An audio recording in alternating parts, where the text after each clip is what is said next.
let's go back and look at a couple things here. So turn 1, I don't use the turn marker here. I use this little split where the line separates from the grass, because you want to actually use that little bit of pavement that you have there. This corner is an early turn in, and you can add a little bit more brake at the apex if you need to turn the car, but brake early and turn in early, because you want to get to wide open as soon as possible. I did add a little brake here. But you do have to get down all the way onto this grass to have a fast exit and not catch a 1X on the exit. You can use a little bit of this painted concrete past the curbing, but if you go too far out, I don't know what the limit is here, but if you go too far out, probably half the car over the white line, then you'll get a 1X. And the last lap, I think I did catch a 1X here. I just, not paying attention, just went out a little bit wide. So this corner, there's going to be a crest in the track right here. Do get a little bit of braking done at least before the crest to keep the nose settled. This lap was sloppy through here.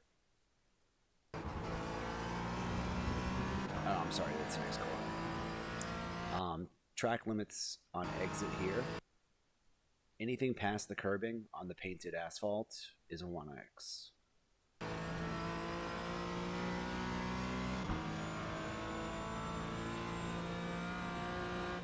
So reminiscent of most sport, we've got a fast sweeper, just a touch, a breath of light brake here, getting all the way down to the curbing.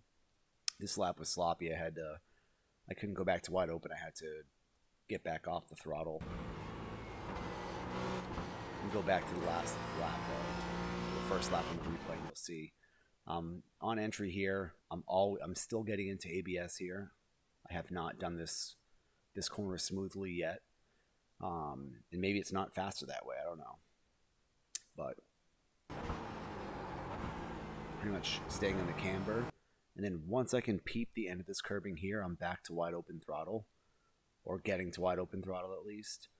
The car does some wacky shit once it flattens out, so you need to get comfortable with what that feels like, because you need to be wide open throttle early here to be fast in the next section. A little short straight up to the first tire chicane.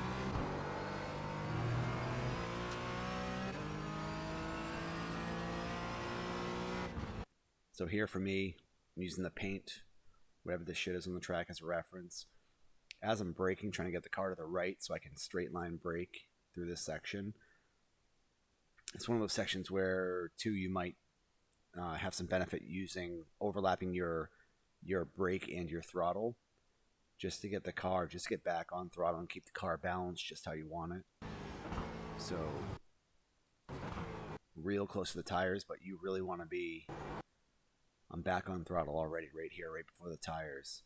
It's bumpy here and bumpy here, but it does make a difference to get back to throttle here instead of a little bit further up track.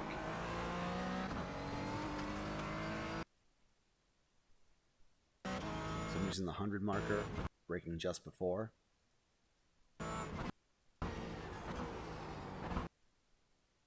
So there's a few ways to get through this section and have the same split time. You can, really drive the car in deep, smash on the throttle, smash on the brake, smash on the throttle, smash on the brake.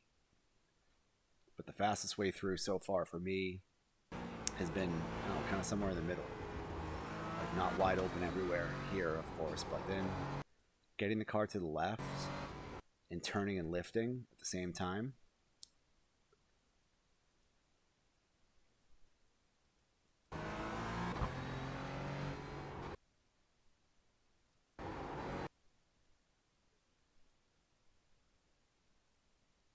Trying to read this line graph here.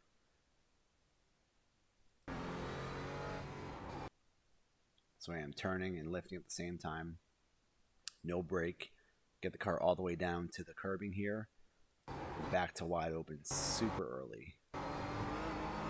Well, maybe not quite wide open, but get back to throttle really early. And on the exit here, you can take a lot of this grass too. And then right up here, you can use all this painted curb, this painted asphalt past the curbing, as much as you dare to at least.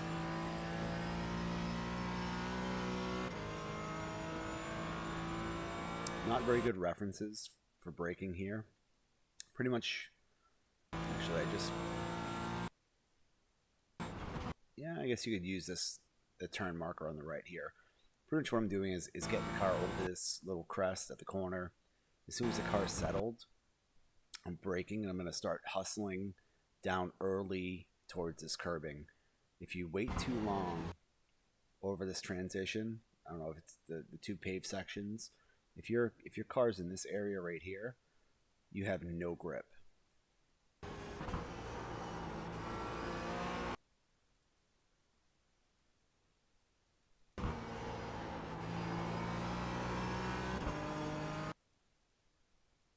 And if you get back to throttle early enough, you might get a little bit of wheel spin over the crest here. Last corner, I'm using the turn marker on the left, braking before that. The idea for this corner is to kind of square it off at the beginning so you can start to add some throttle right here before you get to the crest. And if you go too crazy with it, of course you're going to spin the wheels over the crest, but if you can add a little bit of speed right before the crest, it makes a big difference in split times as you're climbing back up the hill up the front straight.